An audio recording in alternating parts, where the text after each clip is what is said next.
noches. Estamos de vuelta en acá la Comisión de Cultura, con psicoanalistas dialogando con las letras.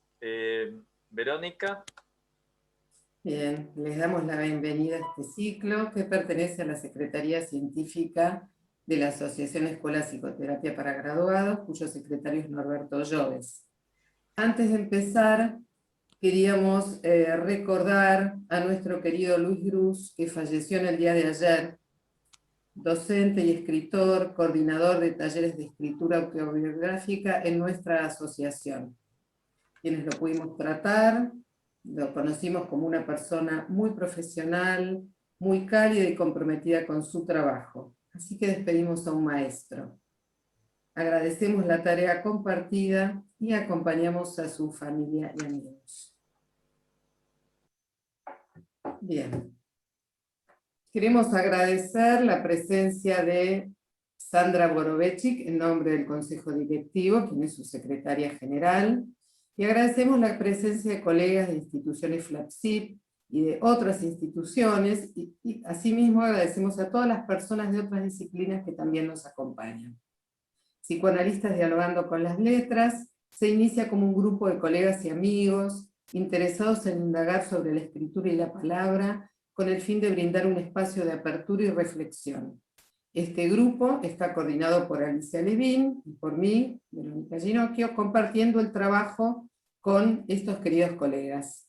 María Casariego de Gainza, Mabel Fuentes, Edurne Recalde, Beatriz Rodríguez, Daniel Slucky, Daniel Weisbrot, Carlos Weisse y Abel Zanotto.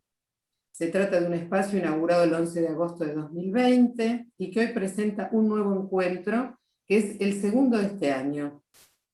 Reflexiones sobre lo femenino.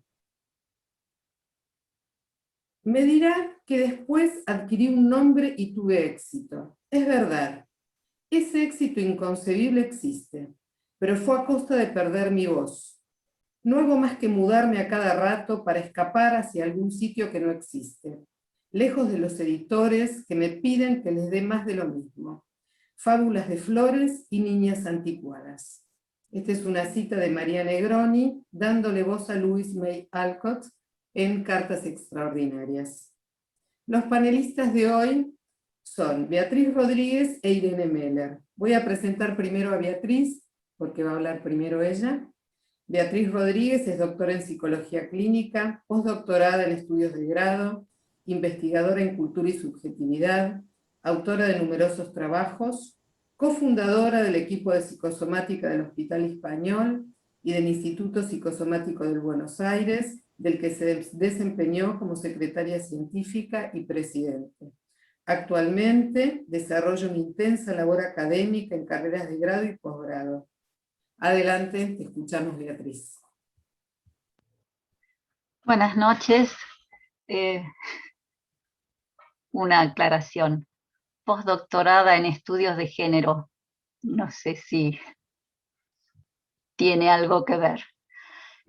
Bueno, primero de todo quería agradecer este espacio, y mientras estábamos preparándonos para este encuentro me doy cuenta de lo difícil que es armar todo el dispositivo y hacer que todo funcione, así que más que mi agradecimiento, mi admiración para los colegas, y también sí mi agradecimiento a Carlos Weisse, que me convocó, fue quien me convocó para formar parte de este hermosísimo grupo. Así que, bueno, el eterno femenino. Cada escritor es primero un lector, y por ello también importa lo que leemos. Sara Ahmed. Lectura preliminar. En la modesta casa de mi infancia no había televisor, pero sí la que por entonces me parecía una vasta biblioteca. En los estantes superiores, excepto un grueso diccionario color café, los libros eran grises, azules o negros. Abajo, en cambio, en el primer anaquel, se distinguían por sus lomos amarillos los volúmenes ilustrados de la colección Robin Hood, que también integraba la oferta de la biblioteca circulante de la escuela. Aliados de los educadores con intención formativa, estos libros conformaban una propuesta claramente diferenciada en su orientación de género. Para los varones, relatos de Julio Verne, Emilio Salgari o Mark Twain, aventuras que exaltaban el valor, la fortaleza e independencia del héroe. En contraste, para las niñas, novelas cuyo contenido remitía hacia la moral aceptada, novelas de Joanna Spiri o Louisa May Alcott, en las que su protagonista solo alcanzaba la felicidad a costa de la sumisión, la docilidad y la discreción. Por entonces yo leía con avidez todo aquello que me llegaba a las manos, en su mayoría títulos supuestamente adecuados a mi condición femenina, promotores de la buena conducta, como Mujercitas, Heidi o Jane Eyre, aunque también otros algo más inquietantes, como Ella, de Rider Haggard. La lectura acortaba las noches de invierno y las siestas de verano. Relato de un sueño. Con la intención de dar cuenta del asombro que puede experimentarse en los sueños, Freud incluyó en su libro de los sueños aquel en que Brücke le encomendaba la insólita tarea de hacer un preparado con su propio cuerpo. En el sueño, sin sentir su falta ni asustarse por eso, Freud ve su propia pelvis eviscerada y sus piernas en una mesa de disección.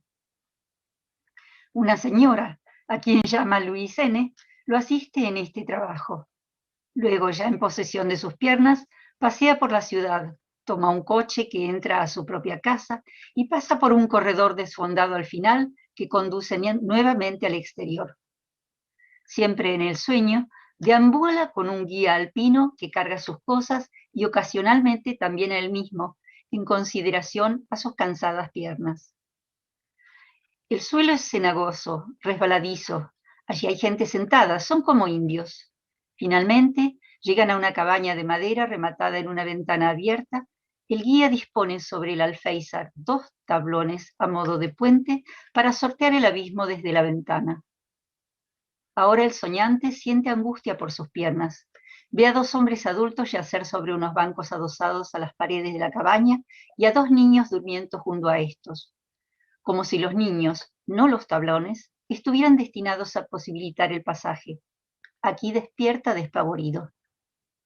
Freud señala luego la vastedad de la condensación onírica de este sueño y pasa a considerar la ocasión del mismo. Fue la visita de esa dama, Louise N., que también en el sueño asiste al trabajo. «Préstame algo para leer». Le ofrezco Ella, de Rider Haggard. Un libro raro, pero lleno de un sentido oculto, empiezo a exponerle. El eterno femenino, lo imperecedero de nuestros afectos. Entonces ella me interrumpió. «A eso ya lo conozco. ¿No tenés nada tuyo?» Seguidamente, interpreta que el preparado con su propio cuerpo, del sueño, es su autoanálisis, iniciado poco después de morir su padre.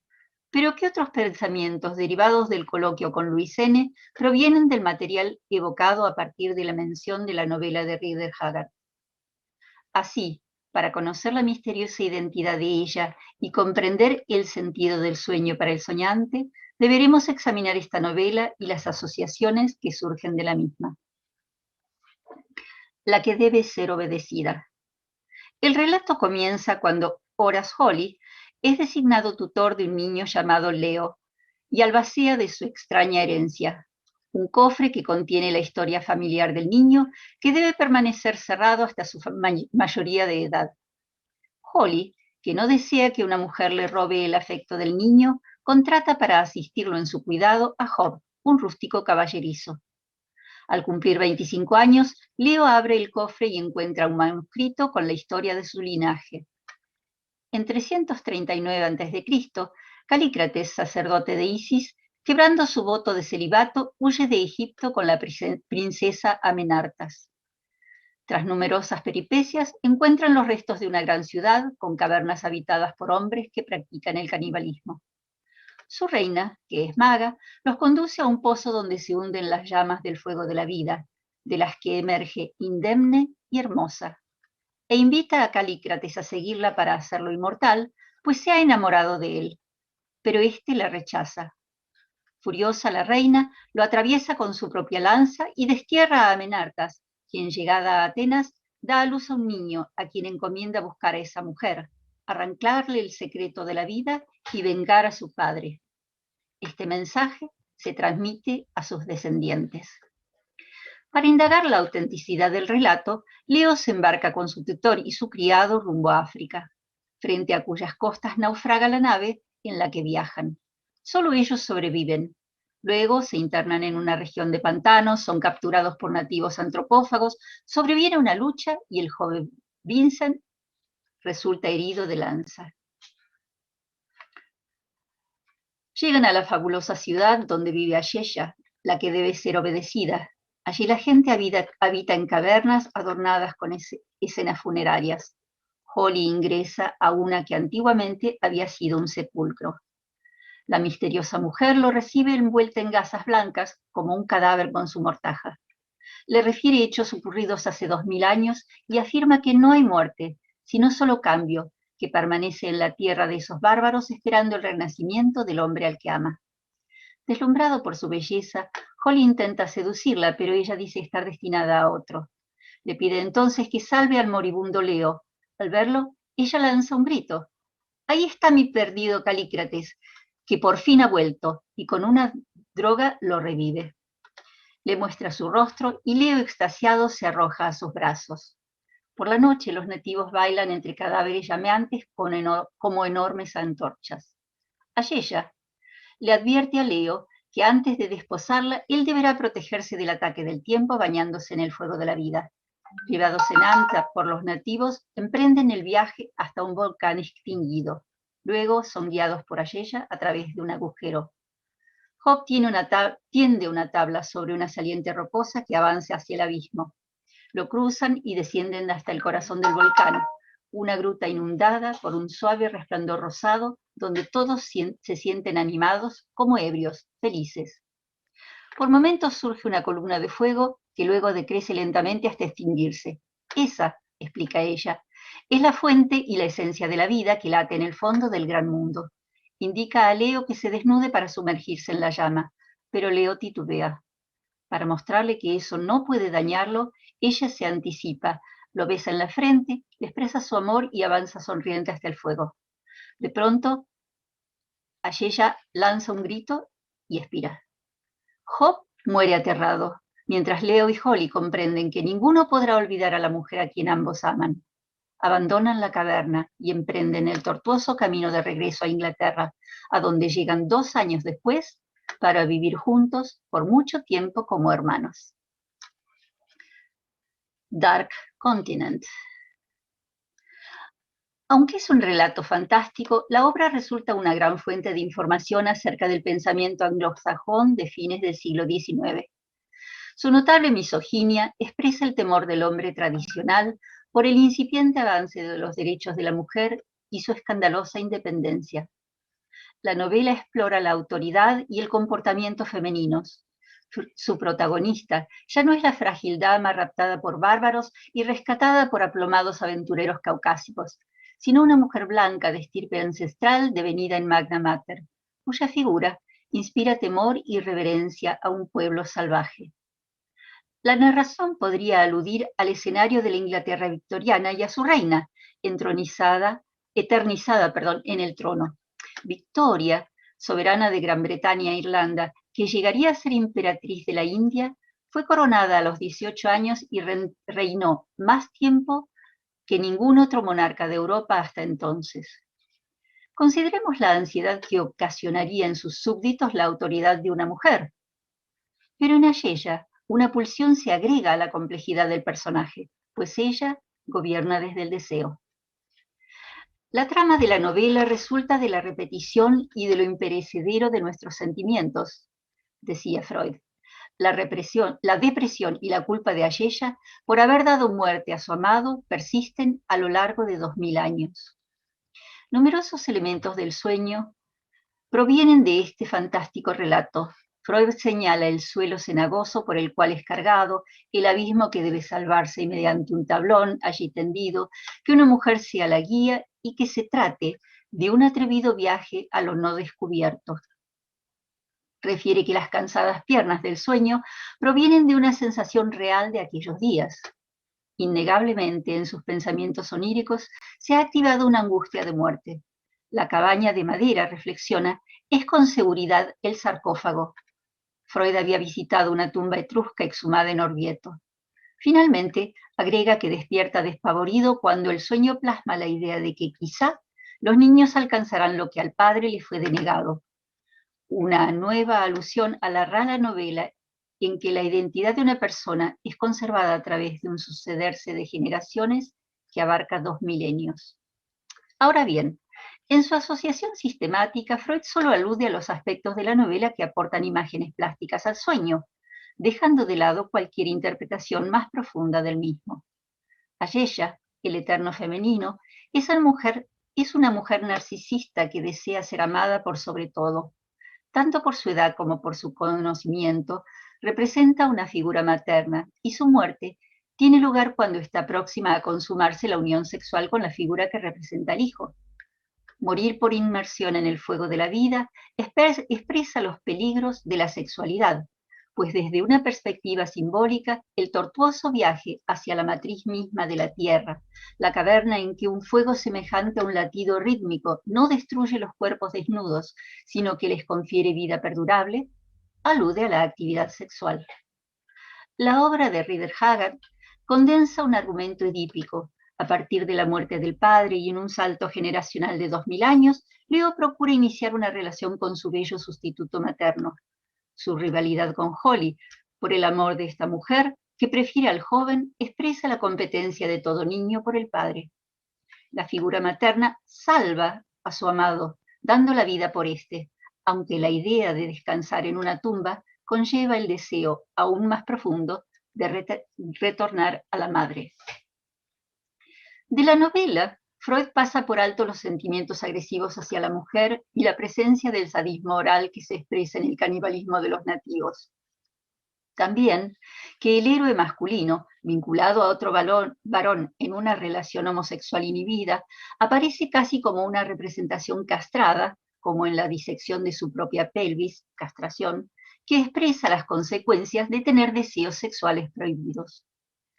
Soslaya, además, otra serie de pensamientos oníricos latentes, por ejemplo, que ser cargado por un rato en el sueño alude a sí mismo como un niño, o que la cabaña de madera con bancos adosados a la pared bien podría figurar un vagón de ferrocarril, vinculando esta imagen a sus recuerdos más tempranos. En 1897, Freud comunicó a su amigo Fliess que la autora de su neurosis fue una mujer vieja y fea, pero sabia, que le contó muchas cosas sobre el buen Dios y sobre el infierno. Freud informó que a los 3 años tuvo ocasión de ver desnuda a su madre viajando con ella en el tren de Leipzig a Viena, y que al pasar por la estación de Breslau había visto por primera vez las llamas del alumbrado de gas, que le evocaron las almas ardiendo en el infierno. La ulterior fobia de Freud a viajar en tren podría haberse originado en esta terrorífica vivencia de su infancia, cuyos elementos conjuga la novela. Jones aseguró que esa fobia se ligaba al miedo de abandonar su casa, así como el pecho materno, un temor pánico a morir de hambre, posiblemente como reacción a cierta voracidad infantil, pero calificó de temible acontecimiento la desnudez de Amalia ante su hijo, quien solo pudo aludir al suceso 40 años más tarde en latín. Mientras destacó que al estar enamorado de la propia madre, uno nunca se relaciona con ella tal como es en el presente, sino con la memoria infantil de esta, Freud soslayó cualquier hostilidad hacia su joven y hermosa, aunque tal vez no precisamente tierna madre. El retrato de una Amalia afectuosa, delicada y sensible dista bastante del que refiere Martin Freud, quien dijo de su abuela: tenía gran vitalidad y mucha impaciencia, tenía hambre de vida y un espíritu indomable. Judith Bernés, su prima, coincidió con tales observaciones. Amalia imponía su voluntad, era temperamental, enérgica, inflexible y ególatra. Se mostraba encantadora y sonriente cuando había extraños, pero con los íntimos era una déspota, y una déspota egoísta. Los enigmas de Tebas. Freud, que apenas mencionó a Amalia en su autoanálisis, también minimizó el papel desempeñado por Yocasta en el mito de Edipo. Posiblemente un paternalismo victoriano le impedía examinar la sexualidad de Yocasta, explorar su deseo y su profunda soledad. Ese Edipo exclusivamente culpable que Freud nos muestra en su obra no aparece en las versiones más antiguas del mito ni en la versión de Sófocles, donde resulta clara la responsabilidad de Yocasta, quien sufre un castigo mucho más terrible que su hijo. La protección de una imagen idealizada fue favorecida por la presencia en su primera infancia de dos personajes maternales, Amalia, su madre, y Nani, la niñera, a los que escindió en buena y mala respectivamente. La madre misma y la ambivalencia que suscita constituyen un enigma para el hijo, enigma que encarna la esfinge por ser en parte mujer y en parte animal depredador. Bettelheim alega que la parte de mujer encarna a la madre nutricia, mientras el fragmento animal representa a la madre devoradora. Así, la esfinge sintetiza el deseo infantil de comer a la madre para poseerla y no ser abandonado, al tiempo que el temor a ser devorado por ésta. En una carta dirigida a Fliess, Freud escribió acerca del libro de los sueños, que solo al terminarlo pudo comprender su significado subjetivo. Advertí que era parte de mi autoanálisis, que era mi reacción frente a la muerte de mi padre, vale decir, frente al acontecimiento más significativo y la pérdida más terrible en la vida de un hombre. Sus biógrafos también señalaron esta muerte como el punto de inflexión en la vida y obra de Freud, que lo sumió en una crisis neurótica y de duda interior, forzándolo a emprender su autoanálisis. Tengo ahora, afirmó, una sensación de desarraigo total. Pero significar la muerte del padre como inigualable es más revelador por aquello que omite que por aquello que afirma. Pues ¿acaso sería la muerte de la madre una pérdida menos terrible? Tan extraña observación confirmaría que en todo caso, a sus ojos, el padre es mortal y la madre inmortal. De hecho, Freud plasmó en su correspondencia la difícilmente concebible idea de la muerte de su madre. Dijo, por algún tiempo pensé que habría de vivir para siempre. En realidad, Freud jamás pudo elucidar la índole del vínculo que lo unía a ella. Las referencias a su madre tienen un extraño carácter de incompletud. Fue absolutamente reservado y en ninguna área de su vida más discreto que en aquel tabernáculo de su infancia. Hasta acá. Muchas gracias, Beatriz. Bueno, antes de presentar a Irene Meller, les recordamos que el chat está abierto para que ustedes escriban allí sus preguntas o comentarios que le vamos a trasladar a las oradoras, ¿no? Y que lo discutirán a lo largo de este encuentro. Irene Meller es doctora en psicología, coordina el Foro de Psicoanálisis y Género de la Asociación de Psicólogos de Buenos Aires, dirige el curso de actualización en psicoanálisis y género de APBA y de la Universidad Argentina John Kennedy, codirige la maestría en estudios de género de la Universidad de Ciencias Empresariales y Sociales, la UCES, y es autora de numerosas publicaciones realizadas con un enfoque de género y subjetividad. Escuchamos, Irene. Bueno, muchas gracias por la invitación. Yo conocía previamente el texto de Beatriz, porque pertenece a un libro que he tenido el gusto de prologar, un poco para crear un contrapunto de ideas, como sabía que Beatriz lo iba a llamar el eterno femenino, yo titulé lo que voy a exponer un femenino no tan eterno. ¿Por qué lo llamé de esta manera? Porque en el campo de los estudios de género, el enfoque que prevalece es un enfoque que se opone a toda suposición acerca de la existencia de arquetipos atemporales. Por el contrario, tenemos una perspectiva basada fuertemente en la idea de que, digamos, la subjetividad es una construcción social e histórica, por lo tanto contingente y mudable, que depende fuertemente, digamos, de las circunstancias en que el sujeto se ha constituido. Entonces, desde este punto de vista, ni lo femenino ni lo masculino serían tan eternos. De hecho, en este momento, como estamos en un periodo de transición social, estamos asistiendo a un proceso que algunos autores denominan desgenerización, que tiene que ver con una disminución de la polaridad de los rasgos de carácter que antes se consideraban típicamente femeninos o masculinos, porque estamos yendo hacia una similitud creciente entre el carácter femenino y el carácter masculino. Me refiero a los rasgos de carácter más allá de la orientación del deseo. Y esto ocurre porque el actual sistema de géneros en la posmodernidad está en crisis. Y esto tiene que ver con que los rasgos de carácter no responden a ninguna determinación endógena o solamente familiar, sino que tienen que ver con el contexto cultural en el cual los individuos se van a desarrollar, ¿no es cierto? Ahora bien, dentro de los estudios psicoanalíticos clásicos, en cambio, ha habido algunas figuras con cierta pretensión de atemporalidad, de perdurabilidad, que podrían responder a ciertos invariantes estructurales propios de la especie, porque si bien los estudios de género enfatizan la contingencia y la temporalidad de la subjetividad, el psicoanálisis tiene, digamos, conserva de alguna manera la creencia en la persistencia de ciertos invariantes estructurales.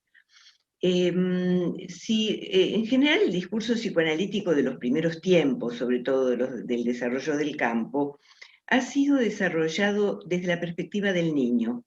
Es decir, el mundo familiar, los vínculos primarios, han sido analizados desde la perspectiva del niño en desarrollo, es decir, de la constitución temprana del aparato psíquico. Y desde esa perspectiva, la mujer es percibida inicialmente como madre por la criatura inmadura, ya sea niña o niño. Y esta madre temprana, la Escuela Inglesa de Psicoanálisis la captó básicamente como un objeto parcial, es decir, los que tenemos edad suficiente hemos estudiado fuertemente el kleinismo con su representación de las mujeres como pechos, el pecho bueno y el pecho malo, que sería la percepción de la que es capaz el infante inmaduro cuando no ha logrado un cierto nivel de integración de la percepción y tampoco de sus afectos dirigidos a la imagen de la madre. Respecto del tema de la sexualidad femenina y la feminidad, que es un tema sumamente controvertido dentro del campo psicoanalítico, aparece otra imagen con cierta pretensión de atemporalidad dentro del campo de psicoanálisis, que es aquella que presentan los autores de la Recherche Nouvelle. La Recherche Nouvelle, o Nueva Investigación, fue un grupo de psicoanalistas franceses, residentes en París, que reabrió la primera polémica que se planteó al interior del campo psicoanalítico sobre la sexualidad femenina y la feminidad. Este grupo, liderado por Janine Jaseguetz-Miguel, destaca la importancia en el psiquismo de lo que llaman la madre anal. Por madre anal ellos entienden la representación temprana que el niño elabora acerca de la madre cuando ya está en un periodo de ser deambulador.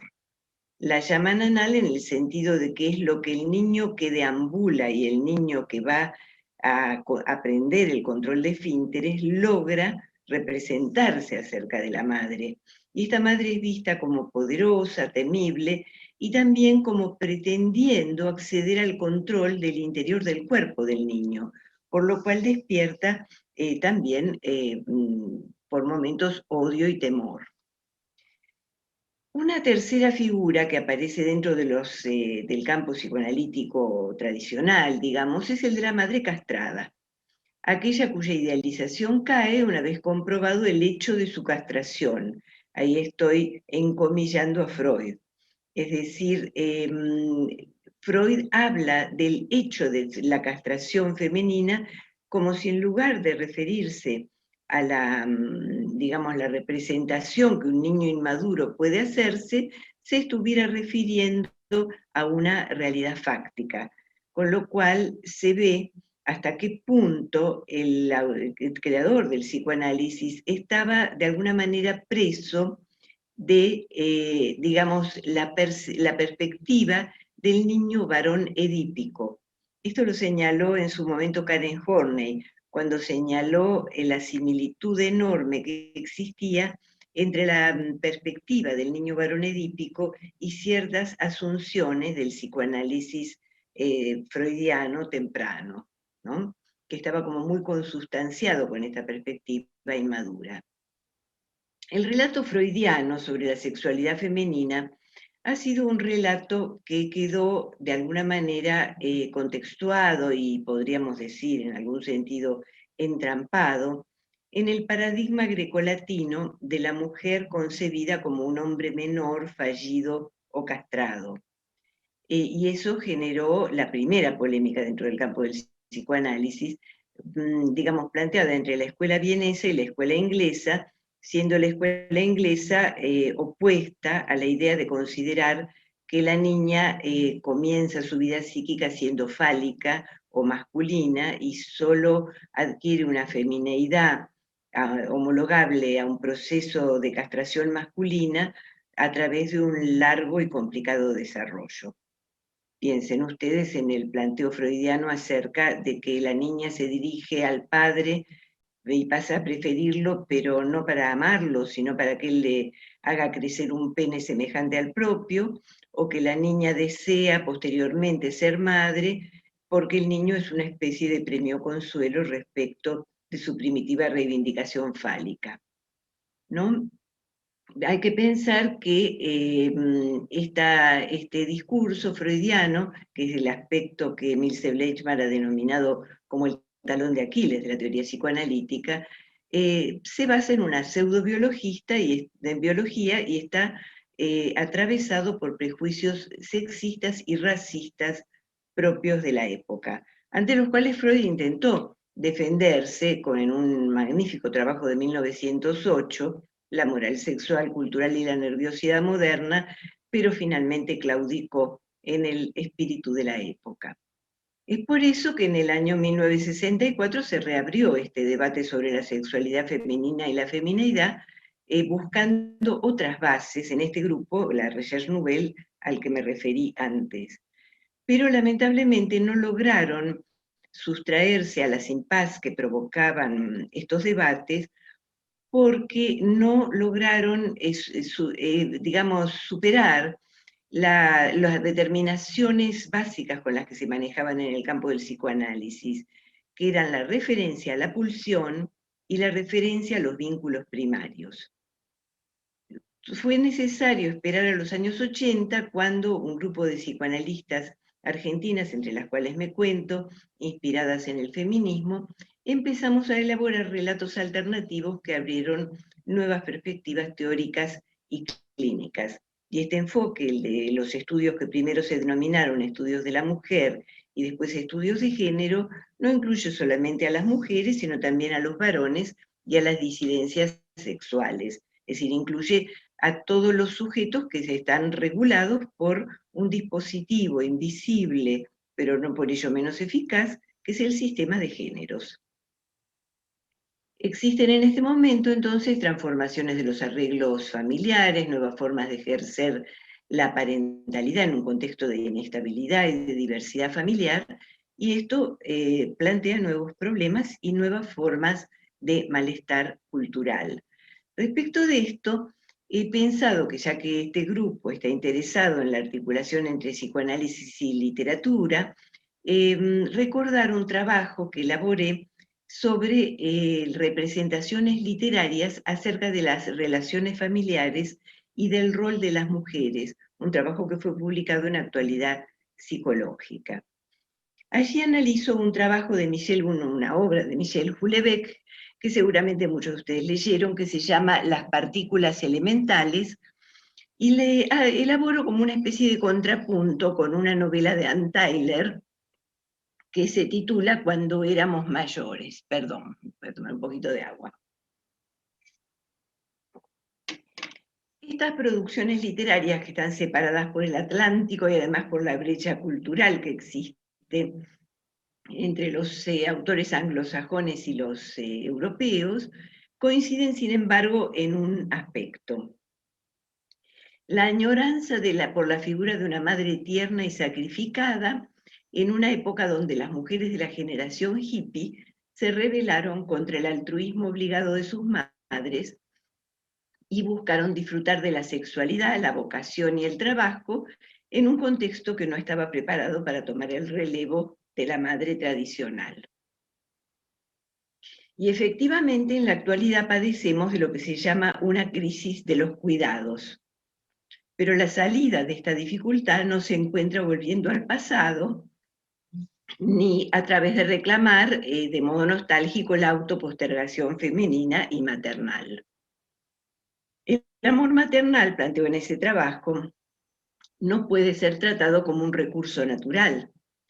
Y hoy vemos que incluso los recursos naturales son limitados y hay que administrarlos. Este es un tema que excede el nivel de análisis de la subjetividad al cual estamos todos acostumbrados, ¿no? Tanto es así que las economistas feministas han elaborado una categoría que se denomina economía de los cuidados, para aludir a la contribución económica que aporta el trabajo no remunerado ni valorizado de las mujeres en el hogar. ¿Cuál es la salida de la crisis de los cuidados?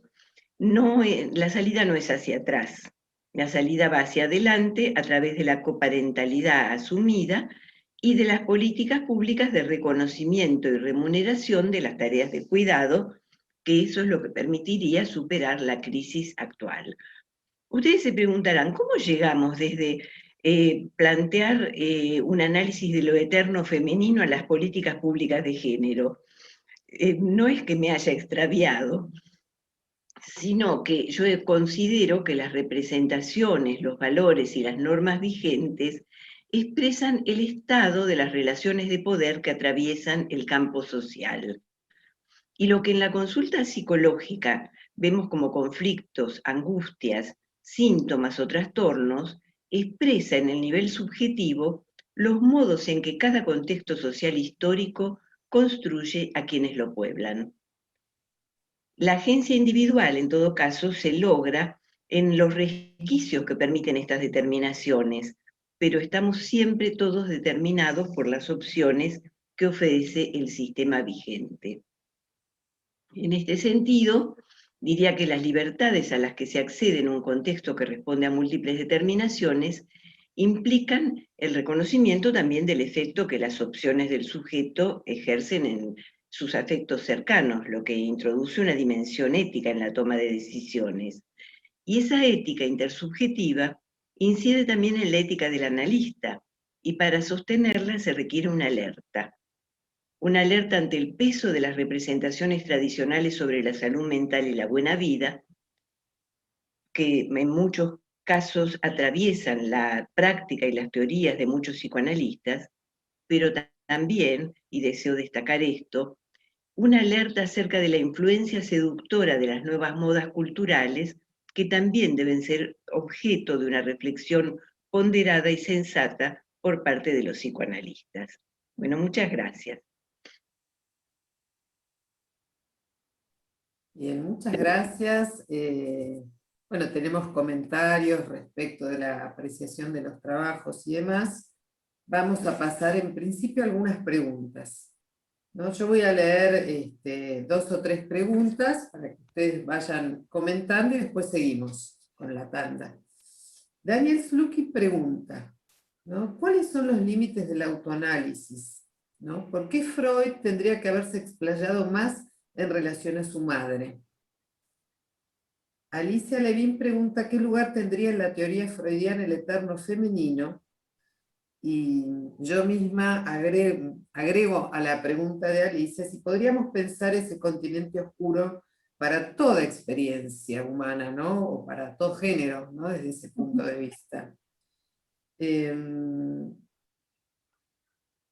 Arrancamos con esta si quieren y después seguimos, ¿les parece? Bueno, voy a decir algo en relación a esto. O sea, empiezo con el tema del continente oscuro, y es que esta es la expresión con que Freud aludió a la mujer. O sea, él dijo que la mujer era un dark continent, ¿no? O sea, él estaba verdaderamente expresando su ignorancia. Quiso zafar con los poetas, dijo, bueno, tal vez si queremos saber acerca de la mujer debiéramos consultar a los poetas. Parece que suponía que sabían más que los psicoanalistas. Y lo que sí me importa decir en relación a Freud, o sea, es que él mismo afirma, uno sigue siendo siempre un hijo de su tiempo, hasta en aquello que considera más personal. Y con esto quiero expresar que no es que tenía una visión, en realidad tenía una visión terrible de la mujer, pero no podía no tenerla. No podía no tenerla porque había nacido a mediados del siglo XIX y porque era un hombre educado que había leído a los griegos, que, digamos, los griegos habían formateado su cabeza. Así que no podía pensar de otra manera, y lo reconoce. Bueno, esto más quería decir en relación al continente oscuro. Que diga que la mujer es un continente oscuro habla más de sí mismo que de la mujer.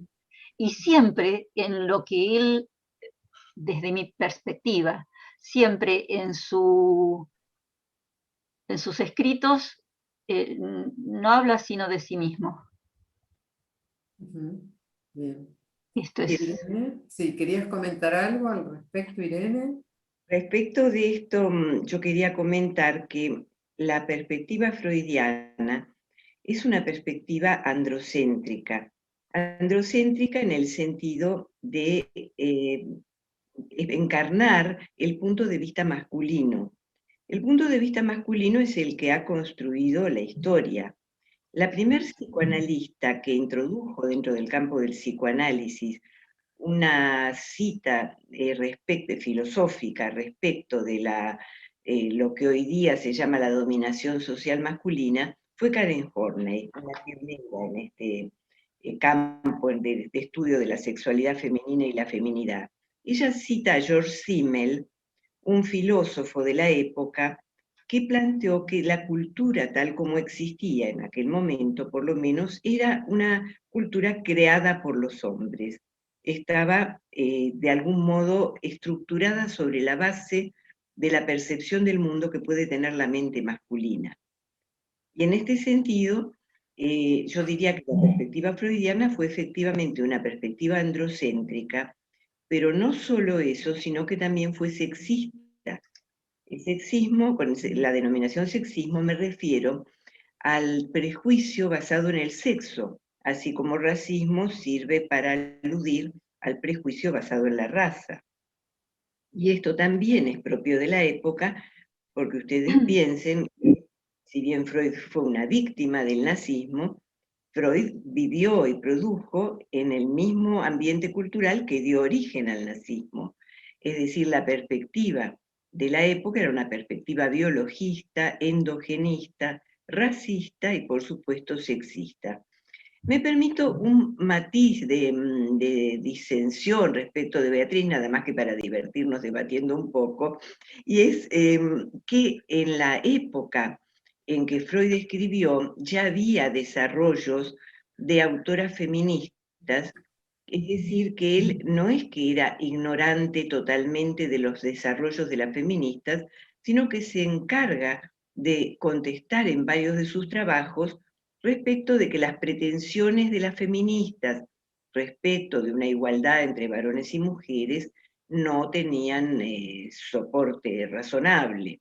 Es más, él escribió en un periódico que se llamó Das Mutterschutz, que sería algo así como, no sé, algo de, de lo maternal, porque en esa época el feminismo bien era maternalista.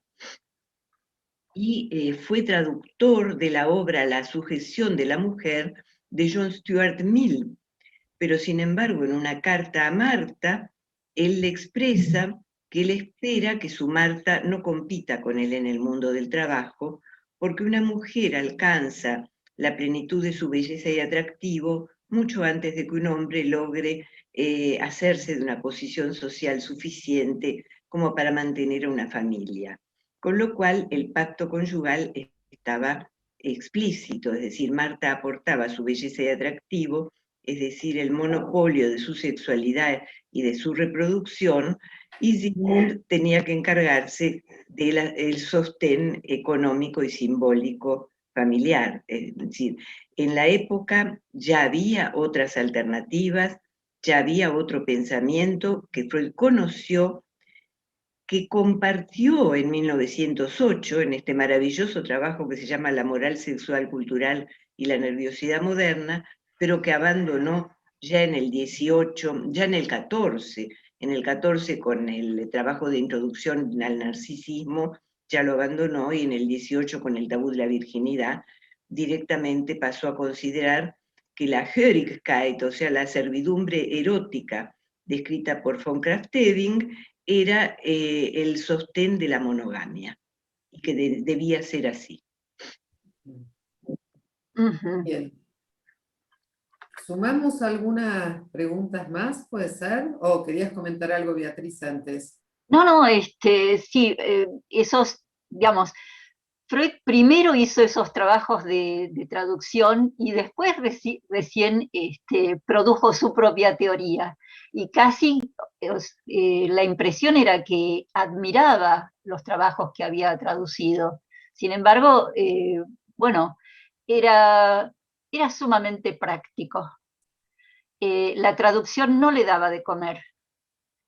Así que, en cambio, la clínica y después la práctica psicoanalítica, sí. Pero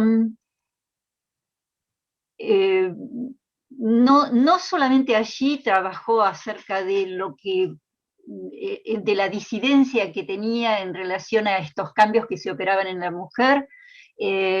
Una de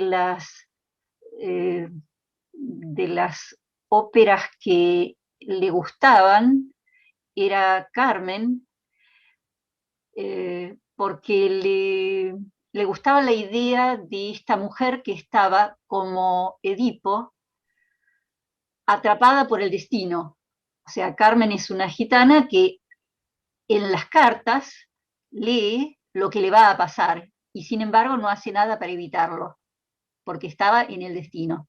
O sea, este aspecto le encantaba, pero al mismo tiempo le disgustaba enormemente esta actitud de libertad sexual que expresa la protagonista de esa ópera, ¿no es cierto? Que decide con quién vincularse eróticamente. Su Marta tenía que ser, por supuesto, la dulce mujercita de la juventud y la tierna y comprensiva compañera de la vejez. Esto, digamos, lo dejó plasmado en sus textos. Y aún así, me parece que nunca hubiera podido tomar una actitud teórica más audaz y más en consonancia con los movimientos que se estaban dando. No, me parece que no tenía, no sé, tenía claro que era un superviviente. Esto era. Voy a leer dos preguntas que están enlazadas, ¿no? No me estoy salteando las anteriores, sino que estamos como economizando, ¿no? Para poner dos preguntas que podrían estar emparentadas y luego vamos a las preguntas anteriores, ¿no? No sé si después, Marité, vos habías pedido la palabra. ¿No? Ok. Carlos Baez se pregunta, la temporalidad subjetiva, creo que fueron relacionados con los aspectos biológicos. La modernidad, que atraviesa el psicoanálisis, plantea un cambio en relación a la época del desarrollo capitalista, desde el capitalismo industrial al capitalismo neoliberal, y sumo a esta, ¿no? Y ahí es donde me estoy salteando para luego volver, una pregunta de Graciela Cohen, ¿no? Donde dice, ya que el espacio enlaza literatura y psicoanálisis, les pediría algunas reflexiones sobre las representaciones femeninas y maternales propias del neoliberalismo y que aparecen en el libro El diario de la criada de Margaret Atwood, que también se llevó a la pantalla como el cuento de la criada, ¿no? Creo que ejemplifica la exposición de Irene Meller. ¿Quieren comentar algo acerca de esto? Y vamos a otras dos preguntas. ¿O avanzo con algo más? ¿Quieren que sume un poco más de preguntas antes? ¿2 o 3? Quiero comentar, no sabía si Beatriz quería comenzar o... No, adelante. Bueno, ok. Bueno, respecto de las tendencias posmodernas en torno de las relaciones de género, lo que yo estoy advirtiendo es una tendencia progresiva hacia la desvinculación. Es decir, eso es propio del tardocapitalismo y, por supuesto, de su versión neoliberal, y es una de las formas, desde mi punto de vista, del ejercicio de la violencia por omisión. Así como se ve formas dramáticas, trágicas, diríamos, de violencia a través de los femicidios, que no decrecen, pero está surgiendo una nueva forma de violencia soft, que tiene que ver con el repliegue masculino en los sectores medios educados ante el compromiso emocional. Existe una tendencia en este momento en los hombres de las generaciones intermedias a rehusarse al compromiso emocional y al establecimiento de parejas estables, que está generando sufrimiento dentro de las mujeres de la misma cohorte generacional.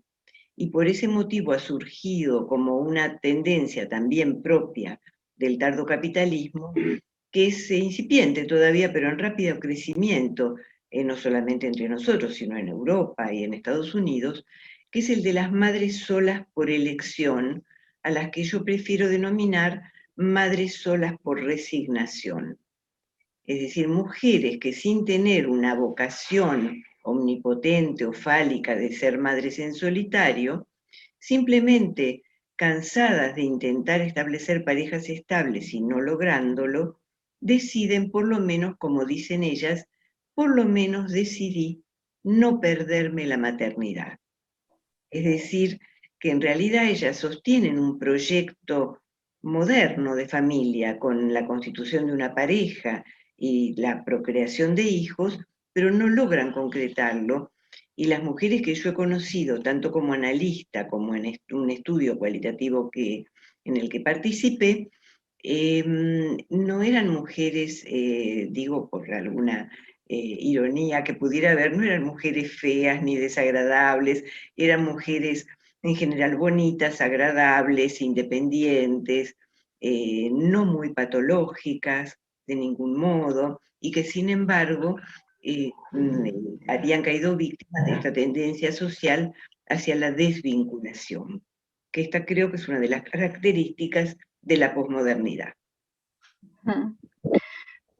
Sí, voy a agregar algo. Justamente en este momento estamos en la EAPG conjuntamente con la Universidad de La Matanza, realizando una investigación acerca de las nuevas representaciones de la parentalidad en la, vamos a decir, modernidad líquida.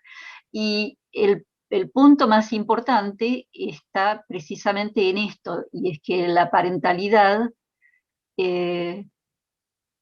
no requiere necesariamente del otro, puede ejercerse en solitario, no solo por mujeres, también por hombres. Y creo que es una característica de nuestra época y nos obliga a pensar, digamos, no es una idea terminada, ¿no es cierto?, pero nos obliga a pensar en una estructuración más narcisística y menos edípica del psiquismo. Los vínculos son también más fugaces y menos estrechos. Bueno, uno podría decir, no es necesaria la ilusión del amor que denunciaba Simone de Beauvoir en relación al matrimonio, ¿no es cierto? Ya no es necesario el matrimonio tampoco. O sea, se puede prescindir inclusive de los vínculos estables, ¿no es cierto? Bueno, pero es una dinámica, no es una cosa estática. No sé qué es lo que estaba preguntando Carlos en relación al capitalismo. No entiendo muy bien la pregunta, creo.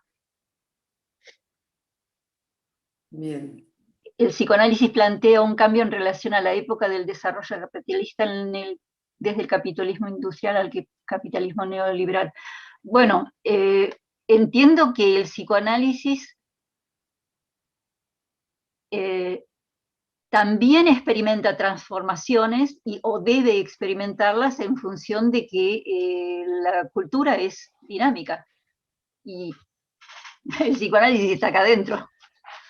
O sea, no sé si eso responde a la pregunta. Lo que preguntaba Daniel en relación a cuáles son los límites del autoanálisis, por qué Freud tendría que haberse explayado más en relación a su madre. La verdad, creo que no tengo conocimiento de otro autoanálisis supuestamente tan sistemático como el de Freud. Aún así, fue siempre caracterizado el autoanálisis como una tarea imposible, así entre comillas, que él llevó a cabo porque su interlocutor en realidad era su amigo Fliess, y su análisis se estaba llevando a cabo de forma epistolar, a través de cartas. Pero por supuesto, yo no puedo decir que debería haberse explayado más en relación a su madre o que debería haber profundizado más en determinados campos. Algo que le ocurrió pese a sí mismo es que en sus escritos, tanto en la correspondencia como en sus ensayos, dejó transparentar más de lo que quería y evidenció cosas que no supuso que se iban a evidenciar. Eso es todo. Ahora, si debiera haber profundizado más, no soy yo para decirlo. Bien, sumamos algunas preguntas más que entiendo que van a ser las últimas por el tiempo, ¿no? Y comentarios. Paula Sevilla le pregunta a Irene, ¿cuál es su mirada sobre el desarrollo sexual femenino? Y para ambas, Daniel Weisbrod quería preguntarles qué permanece para ustedes de las postulaciones freudianas acerca de la feminidad, y agradece los trabajos. Y Julieta pregunta si podrá Irene desarrollar un poco más a qué se refiere con analizar las modas actuales y cuáles serían estas. Sumamos dos comentarios de Cristina, de Paraná, creo, ¿no? Que habla también, bueno, de la posibilidad de la fertilización asistida, y Marité Sena, ¿no? Que subraya esta idea, ¿no? De que una mujer sola con un hijo también es una familia, ¿no? Bueno, las escuchamos con las respuestas, tenemos unos 10 minutos más o menos para que después podamos hacer el cierre. Ok. Bueno, yo creo que los desarrollos freudianos sobre la sexualidad femenina y la femineidad no queda prácticamente nada. Es decir, yo me mantengo dentro del campo del psicoanálisis y realmente me considero una psicoanalista, pero esos aspectos, es decir, cuando Freud considera que el superyo de las mujeres no es tan abstracto e impersonal como el de los hombres, porque al carecer de pene no somos susceptibles de la a la amenaza de castración y por lo tanto nuestro superyo es deficitario en relación con el superyo masculino, me parece que es una asunción sexista que no se sostiene, y baste para eso ver la cantidad de cárceles de varones y la cantidad de cárceles de mujeres, es decir, una mera comprobación estadística, para comprobar que los varones suelen ser mucho más transgresores de la legalidad instituida en relación con las mujeres, que todavía, por lo menos a esta altura del cambio cultural, hemos sido más obedientes a las normas. Lo que sí hemos tenido las mujeres es ideales propuestos para el yo más modestos, pero eso tiene que ver con el hábito secular de la subordinación y con las limitaciones sociales respecto de la condición femenina. Entonces, digamos, yo prácticamente del discurso freudiano sobre la femineidad y sobre la sexualidad femenina no mantengo nada, lo cuestiono profundamente, no acepto el concepto de masoquismo femenino, que todo lo ilustra haciendo referencia a casos clínicos de pacientes varones, porque no tiene casuística de mujeres, según dice él, y lo llama sin embargo masoquismo femenino. No acepto la idea de que las mujeres seamos más narcisistas y seamos incapaces de amor oblativo. Digamos, me parecen que son todas asunciones misóginas que no se sostienen y realmente la culminación de eso es el atribuir a las mujeres la invención de la cestería que se logró establecer entrecruzando el vello púbico para disimular la defectuosidad de los genitales. Sick. Bien. Beatriz, si querrías comentar algo, Alicia Levin te agradece especialmente el haber difundido o mencionado brevemente en este espacio el trabajo de investigación de la asociación con la ULAM. ¿Querés comentar alguna otra cosa? No, yo vuelvo a Freud, que en realidad fue la excusa para hablar de estos temas,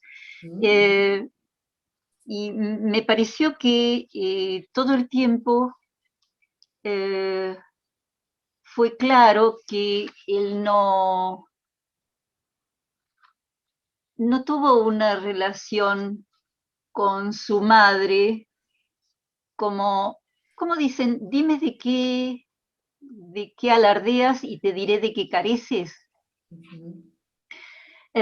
Y en parte de su teoría había cosas que hasta resultan cómicas, ¿no es cierto? Cuando habla de la gratificación que para una mujer es tener un hijo, especialmente un hijo varón, yo entendí siempre que él estaba hablando de su anhelo de haber significado algo especial para su madre.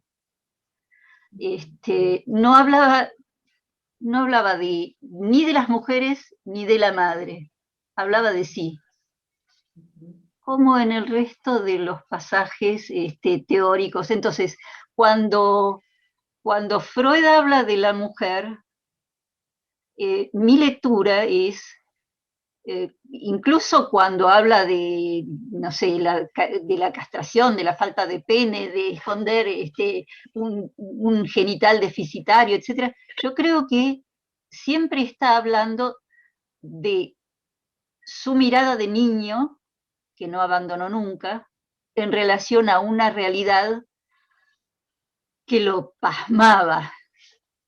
Estas 5 hermanas, el tener que abandonar, o sea, el haber sido destetado porque nació un hermano que luego falleció al poco tiempo.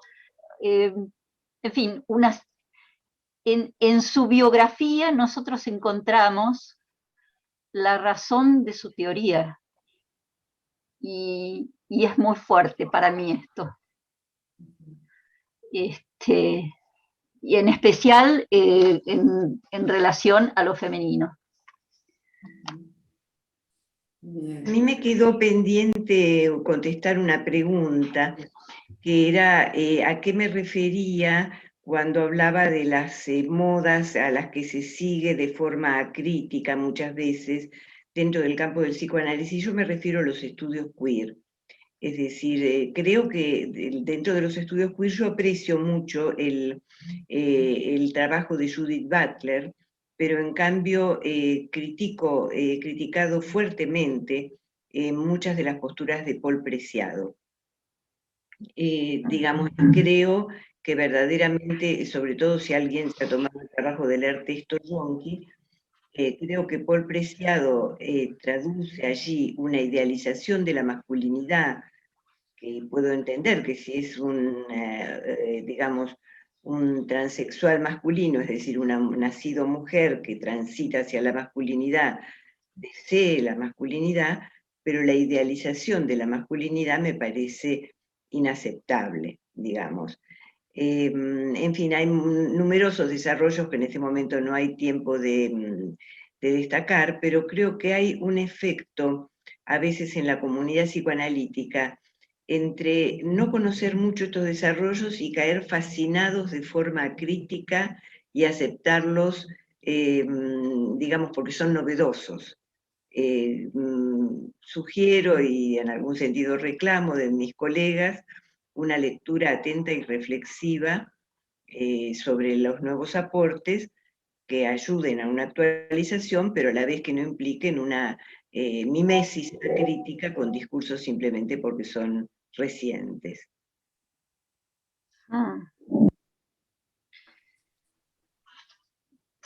Sí.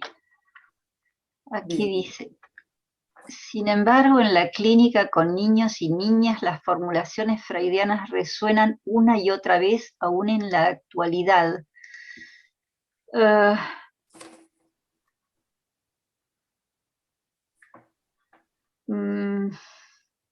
No sé a qué formulaciones se refiere Cristina en relación a que resuenen con actualidad. Si se trata de, no sé, estas objeciones que precisamente opone Irene a la teoría, que parecen, o sea, que el super yo de la niña se constituya de una manera deficitaria, o no sé, no estoy segura de que eso se compruebe en la clínica, pero no sé exactamente a qué se refiere. No, acá, dice, la envidia fálica, la creencia en la madre con pene. La creencia en la madre con pene, bueno, vamos, no es una no es una creencia de la niña,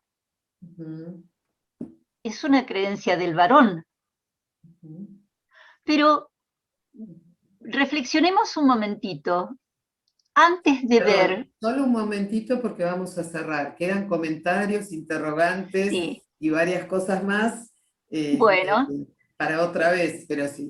Esa es la idea, pero pensemos, ¿por qué una niña si no hubiera visto, que no hubiera visto nunca un genital masculino, pensaría que los demás tienen algo distinto que ella?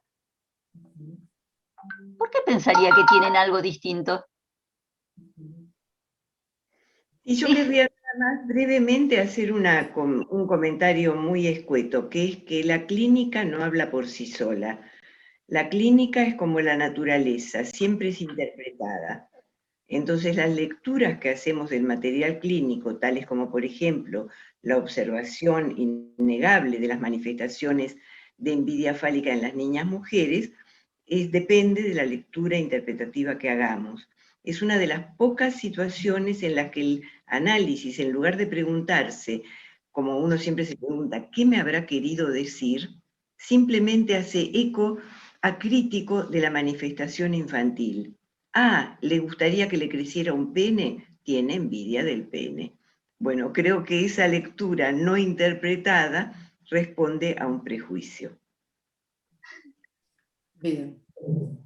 Bueno, les agradecemos. Quedan comentarios, interrogantes y demás, ¿no? Para que cada uno siga pensando. Agradecemos muchísimo a nuestras panelistas y a todas las personas presentes. Y queremos invitarlos a nuestra próxima reunión, que es el martes 8 de junio a las 20:30. Ya verán el link de Zoom o el ID en nuestras redes en breve. El próximo encuentro se llama así: Freud, Zweig, Schnitzler, Travesías Vienesas.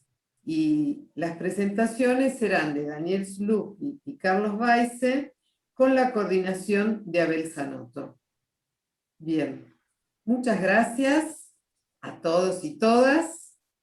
No sé si querés abrir los micrófonos o si podemos abrir los micrófonos un minuto para que quienes desean puedan aplaudir. Vamos a aplaudir. Ahora abrimos. Nos despedimos. Ahora abrimos los micrófonos. Vamos a solicitar que todos puedan abrir sus micrófonos. Perfecto. Ahí. Bien, muchas gracias.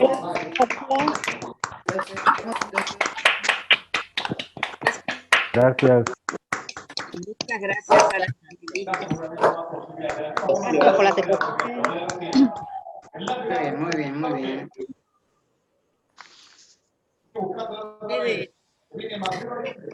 Bueno. Hay que mostrar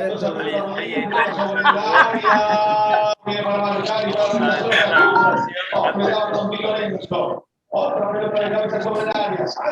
Alguien está escuchando el partido. Sí. Tuvimos la grabación para que no se escuche la derrota, pero el partido ya terminó. lamento decirte que